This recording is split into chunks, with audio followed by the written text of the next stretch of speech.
मैं नहीं मेरा नहीं, यह तन किसी का है दिया, जो कुछ अपने पास है वह धन किसी का है दिया। मैं नहीं मेरा, जो कुछ अपने पास है वह धन किसी का है दिया, सब कुछ उसी का है दिया। देने वाले ने दिया वह भी दिया किस शान से, लेने वाला मेरा है यह कह उठा अभिमान से। मैं मेरा यह कहने वाला मन उसी का है दिया। जग की सेवा खोज अपनी प्रीति उनसे कीजिए, जिंदगी का राज है यह जान कर जी लीजिए।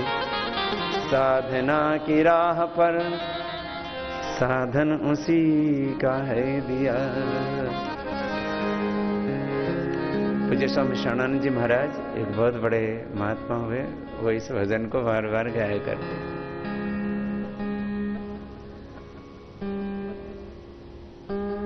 जग की सेवा खोज अपनी प्रीति उनसे, भगवान से। जग की सेवा खोज अपनी प्रीति उनसे कीजिए, जिंदगी का राज है यह जान कर जी लीजिए। साधना की राह में साधन उसी का है दिया।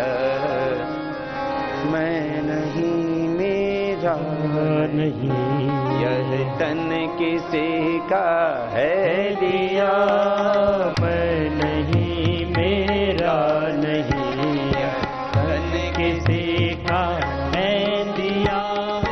जो कुछ अपने पास है, जो कुछ अपने पास है वह धन किसी का है दिया। किसी का है दिया। मैं नहीं मेरा नहीं, मैं नहीं मेरा नहीं। और अंतिम ये सत्य जीवन का सब मिल करके गाएंगे। जग की सेवा खोजे अपनी प्रीति उससे कीजिए, जग की सेवा खोजे अपनी प्रीति उससे कीजिए। जिंदगी का राज है यह जान कर जी लीजिए, यह जान कर जी लीजिए। साधना की राह में, साधना की राह में साधन उसी का है दिया। जो कुछ अपने पास है, जो कुछ अपने पास है धन किसी का है दिया। यह धन किसी का है दिया। मैं नहीं मेरा नहीं, मैं नहीं मेरा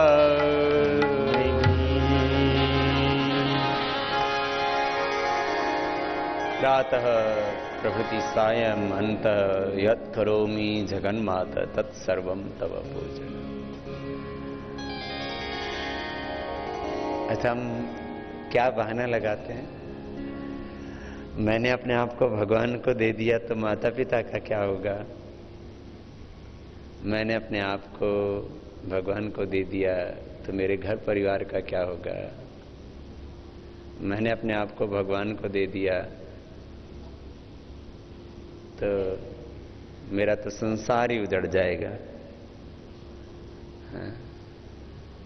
अब ये जो हमारा अज्ञान है ना, ये हमें भगवान को शरणागत नहीं होने देता। ये जो हमारा अहंकार है, बस ये ढह जाएगा, उस दिन तुम्हारा जीवन दिव्य जीवन बन जाएगा। सुनो, तो आप भाई बहनों के लिए भी ये मेरी एक बात है, और यदि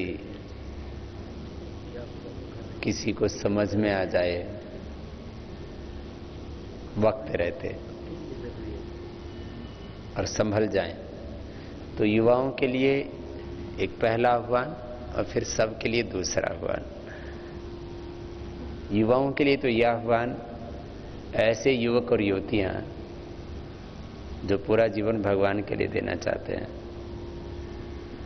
कई बार बातें उपदेशों से ज्यादा समझ में नहीं आती, मैं आपके सामने उसका लाइव एग्जाम्पल हूं, जीवंत उदाहरण हूं। मैंने अपना जीवन भगवान के लिए दिया,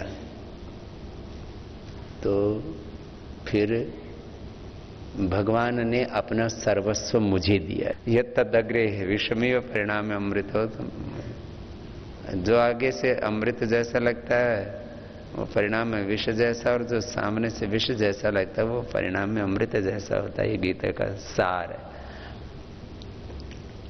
तो जिनकी शादी विवाह नहीं हुआ है अभी, वो यदि पूरा जीवन मेरी तरह से भगवान के लिए अर्पित कर सकें तो ये जीवन का सबसे बड़ा सौभाग्य है।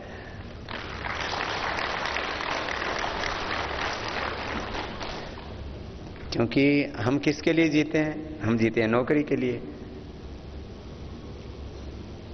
अब नौकरी, मैं यदि नौकरी के लिए जीता तो फिर ये आज 1 लाख से ज्यादा लोगों को प्रत्यक्ष रूप से, 1 करोड़ से ज्यादा लोगों को परोक्ष रूप से, और आगे हमारा संकल्प है 5 लाख से ज्यादा लोगों को प्रत्यक्ष रूप से और 5 करोड़ के करीब लोगों को परोक्ष रूप से हमको रोजगार देना है, स्वावलंबन देना है, आत्मनिर्भरता देनी। तो ये कैसे हो पाया? ये इसलिए हो पाया कि हमने अपने आप को बचा के नहीं रखा। हमने अपने आप को किसको सौंप दिया? भगवान को सौंप दिया। तो फिर भगवान ने हमसे ये इतनी बड़ी सेवा करवा दी। ये तो भगवान की सेवा है।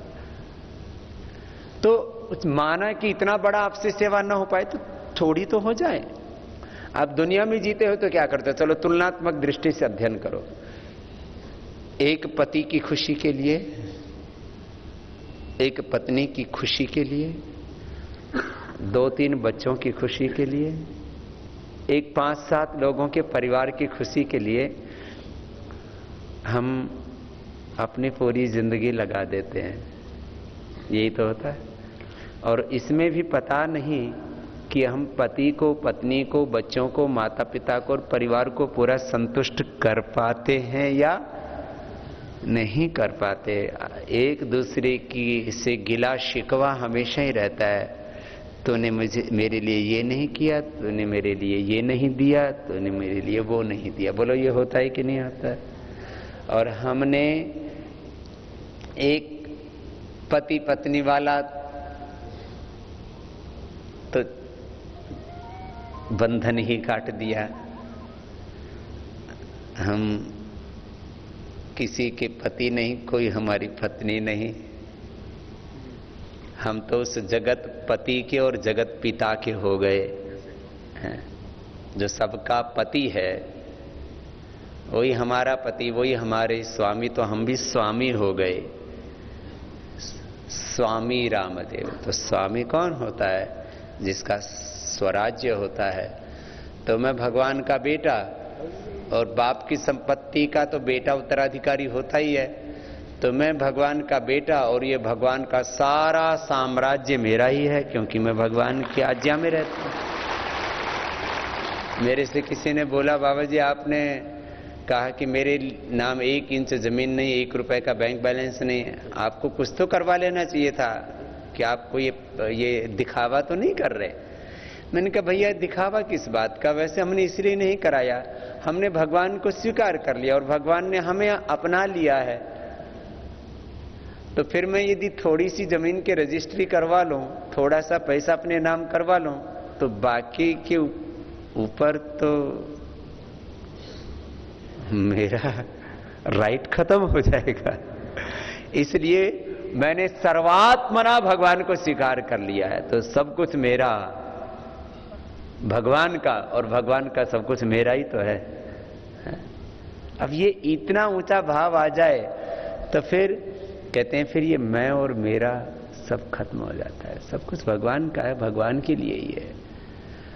अब ये बात तो समझ में आ जाती है, लेकिन पता नहीं, जब जितनी देर समझते हैं उतनी देर तो समझ में आ जाती है, फिर वहीं जैसे पानी ढलान में चला जाता है ना, तो आदमी वहीं गिर जाता जा करके स्वार्थ में।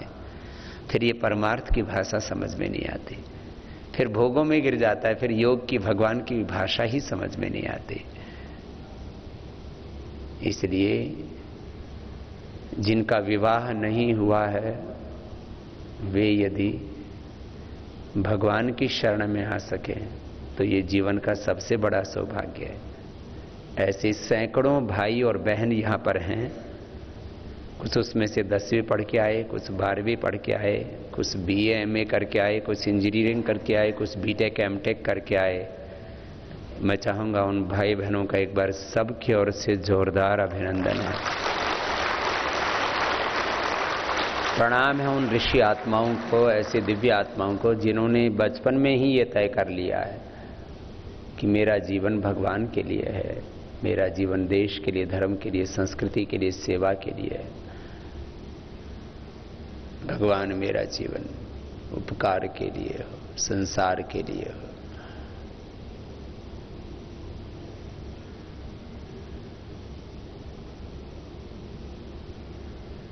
और ऐसे भाई बहनों के लिए हमने ये एक आधुनिक युग में आदि शंकराचार्य जी के द्वारा नैष्ठिक ब्रह्मचारियों की परंपरा शुरू की गई, जब वैदिक धर्म संस्कृति का पतन हो रहा था, और इसको बचाने के लिए और आगे बढ़ाने के लिए कि जो पूरा जीवन देश धर्म संस्कृति के लिए, सेवा के लिए, भगवान के लिए, वेदों के लिए, वैदिक संस्कृति की रक्षा के लिए अर्पित कर सकें। जिंदगी में कुछ ना कुछ तो करना ही है, तो बड़ा क्यों नहीं करना। तो ऐसे माता पिता जो अपनी बलवान, प्रज्ञावान, संस्कारवान, महान दिव्य संतानों को ऐसे रास्ते पर डालना चाहते हैं, इससे बड़ा जीवन का कोई सौभाग्य नहीं हो सकता। नहीं तो माता पिता भी मोह पाशों में फंसे हुए क्या चाहते हैं, मेरा बच्चा बड़ा हो जाए तो बहू घर में लाए, मेरी बेटी बड़ी हो जाए तो इसको कोई अच्छा सा पिया मिल जाए। ये हमारी भौतिक इच्छाएं हैं, ये हमारी क्षुद्र इच्छाएं हैं, ये हमारी सामान्य दर्जे की इच्छाएं हैं।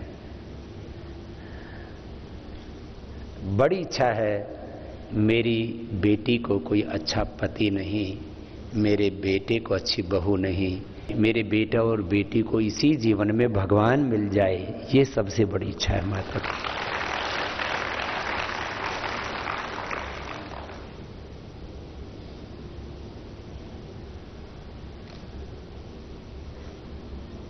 ऐसा किसी के जीवन में संकल्प जाग जाए तो बहुत बड़ी बात है। तो ऐसे माता पिता, ऐसे सात्विक आत्माएं जो ये मानते हैं कि हृदय से जो ये स्वीकार करते हैं कि सब कुछ भगवान का ही है,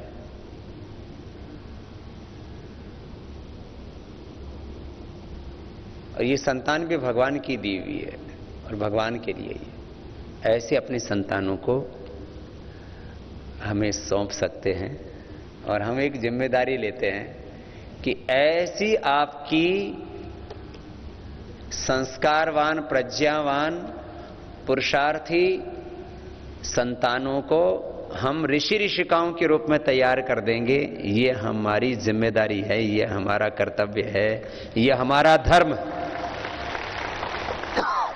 ये हमारा ऋषि धर्म है, ये हमारा भागवत धर्म है, और ये हमारा अध्यात्म धर्म है, राष्ट्र धर्म है, ये हमारा सेवा धर्म है। ऐसे एक एक संतान पहले भगवान के लिए अर्पित किया करते थे। आजकल भौतिकवादी चिंतन में ये सारी परंपराएं नष्ट हो गई, इसलिए साधु संतों का, ऐसे साधु संत जो ऋषि कोटि के हैं, जो आचार्य कोटि के हैं, जो विद्वान हैं, प्रज्ञावान हैं, महान हैं, ऐसे सन्यासियों का, योगियों का, ऋषियों का अभाव सा हो गया है। बहुत बड़ा क्राइसिस है। लोग इस मार्ग के ऊपर आगे बढ़ना ही नहीं चाहते। जिसके पास भी थोड़ा सा सामर्थ्य है, थोड़ा सा ज्ञान विवेक, थोड़ी बुद्धि है, थोड़ा सा बल है, वो कहता है मैं तो संसार में करिश्मा दिखाऊंगा। अरे तू भगवान की शरण में आ, तू क्या करिश्मा दिखाएगा? तेरे द्वारा भगवान इस धरती पर कुछ बड़ा करिश्मा कर सकते हैं। तो एक बार भगवान की शरण में तो आ। तो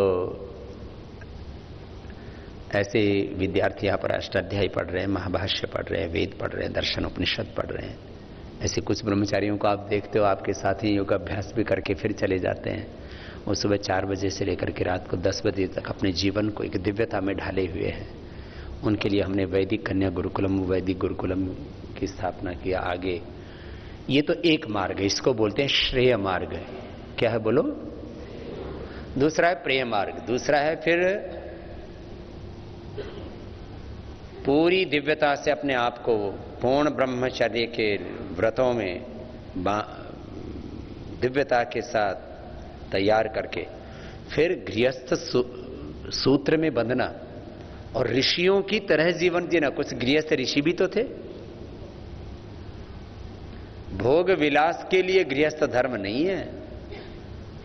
गृहस्थ धर्म तो इसलिए है आप कौशल्या बन करके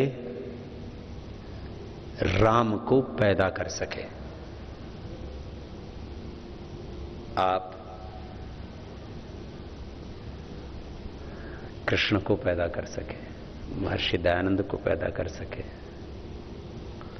आप गौतम, कणाद, जमिनी, पाणिनि, पतंजलि जैसे महान आत्माओं को पैदा कर सके। इसके लिए मां बनना होता है। खाली भोग विलास के लिए मां नहीं बना जाता है। मात्र 2-4 संतानें पैदा करके उनसे जो है अपनी भौतिक सुखों की प्राप्ति करना, ये कोई पिता बनना का मकसद थोड़ी है। आप ऐसे पिता बने कि आपको गौरव से कह सके कि पिता इसको कहते हैं। जीवन का मकसद तो ये है। गृहस्थ बने तो प्रथम कोटि के, फिर आपके द्वारा जो संततियां हो वो महान संतानें हों। आपका आचरण तो आदर्श हो तो लोग कहें कि पिता हो तो ऐसा, मां हो तो ऐसी, बेटा हो तो ऐसी, बेटियां हो तो ऐसी, परिवार हो तो ऐसा, घर हो तो ऐसा, गृहस्थी हो तो ऐसा। ऐसा जीवन होना चाहिए। हम लोग प्रथम कोटि का जीवन जिए। दरअसल दिव्यता हमारी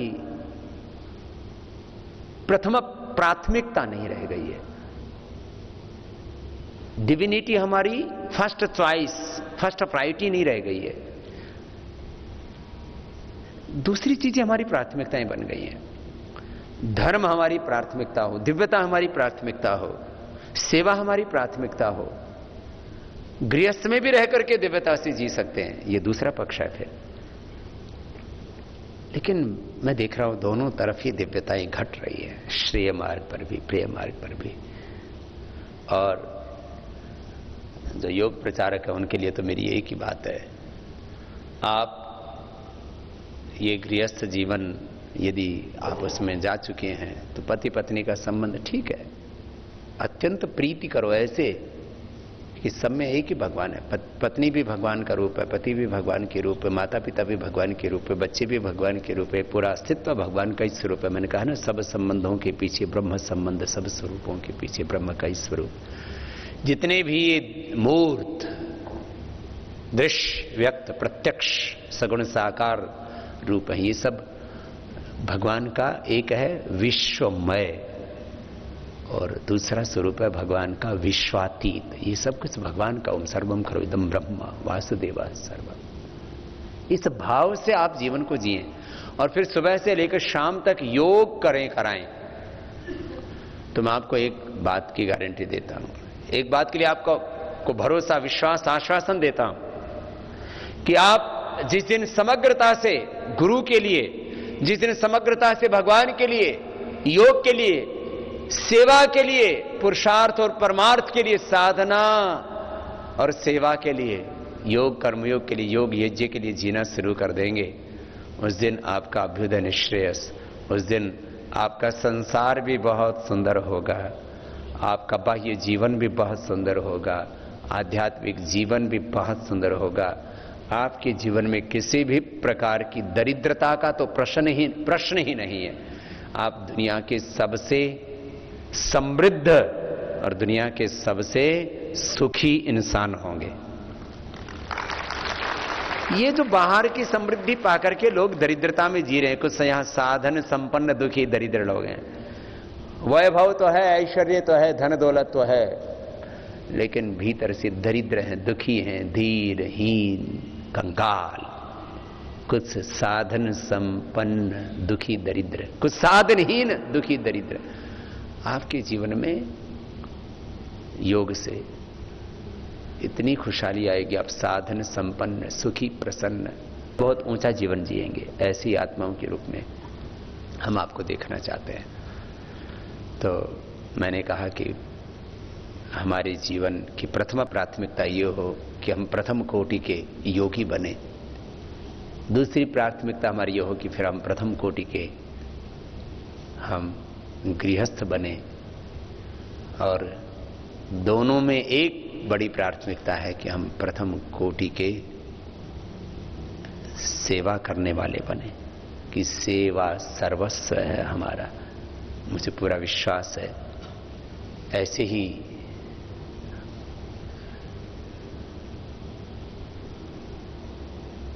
दिव्य आत्माएं, ऐसी महान आत्माएं, ऐसी पवित्र आत्माएं पतंजलि योगपीठ के साथ धीरे धीरे जुड़ती जा रही हैं, जुड़ चुकी हैं और जुड़ेंगे। और ये ईश्वरीय कार्य बहुत शीघ्र ही संपन्न होगा। और जो सपना देखा था महर्षि दयानंद ने, जो संकल्प था महर्षि दयानंद का इस भारत को ऋषियों का देश बनाने का, वैदिक युग की पुनः प्रतिष्ठा, स्वामी विवेकानंद का सपना, हमारे ऋषि ऋषिकाओं, वीर वीरांगनाओं का सपना, वो सपना जरूर पूरा होगा। रामकृष्ण का ये भारत बनेगा। धीरे धीरे ये आत्माएं उन्नत होंगी और एक दिन सभी इस योग के मार्ग पर, अध्यात्म के मार्ग पर, भगवान के मार्ग पर सभी आत्माएं आगे बढ़ेंगी।